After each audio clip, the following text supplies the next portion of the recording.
Coucou tout le monde. Alors Tiffaine, t'es pas trop fatiguée? C'est quand le départ en congé mat? Oh écoute, ça va.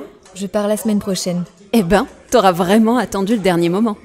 Oui, mais figure-toi que j'avais pas envie de perdre de l'argent. Déjà que je gagne nettement moins que mon mari. Ah ça, les hommes, ils s'en tirent toujours mieux que nous, hein. Eh oh, vous savez, moi je serais pas contre l'égalité salariale, hein. On veut bien te croire, mais qu'est-ce que tu proposes pour changer les choses? Bah justement, je manque un peu d'idées. Eh bien, figurez-vous qu'il existe au sein de toutes les entreprises de plus de 10 salariés une instance qui vous représente. Il s'agit du CSE, le Comité social et économique, qui défend les intérêts des salariés, notamment en matière de conditions de travail, mais aussi de salaire et d'égalité entre les femmes et les hommes. Eh bien, il doit avoir de quoi faire ce CSE. Ça c'est sûr. Pour mieux se rendre compte des inégalités, il faut savoir que le salaire annuel moyen est moins élevé de 22% chez les femmes que chez les hommes.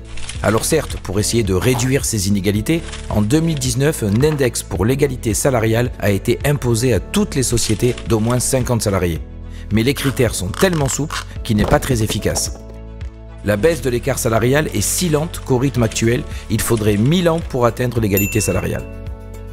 De plus, les femmes sont encore trop souvent surreprésentées dans les emplois à temps partiel, parmi les bas salaires et dans certains métiers sous-payés et sous-valorisés. Et il faudrait peut-être commencer tout simplement par augmenter ces salaires. Justement, à la CFTC, nous demandons la révision des grilles de classification pour les métiers dits de première et seconde ligne, généralement sous-rémunérés malgré une forte utilité sociale.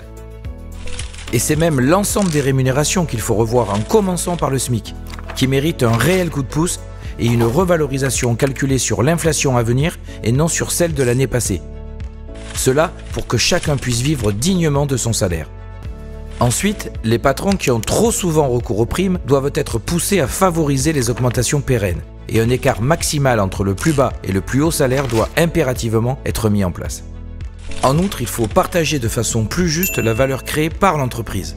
Le seuil qui rend obligatoire la mise en place de la participation aux bénéfices, actuellement fixé à 50 salariés, doit impérativement être abaissé. Mais attention, chaque accord d'épargne salariale devrait être accompagné d'une politique volontariste d'accroissement des salaires. Et pour l'égalité des salaires entre les hommes et les femmes, vous proposez quoi? L'égalité salariale est inscrite dans la loi depuis 1972. Il faut donc commencer par l'appliquer. C'est pourquoi la CFTC propose d'améliorer l'index pour l'égalité salariale, en laissant moins de marge de manœuvre aux entreprises et en sanctionnant toutes celles qui n'obtiennent pas une note suffisante. Et enfin, faire confiance aux femmes? Tout à fait. À la CFTC, nous voulons rompre ce cercle vicieux qui fait que les entreprises pensent pouvoir davantage compter sur les hommes. Mieux rémunéré, l'homme est encore dans le couple, celui des deux qui consacre le moins de temps à ses enfants.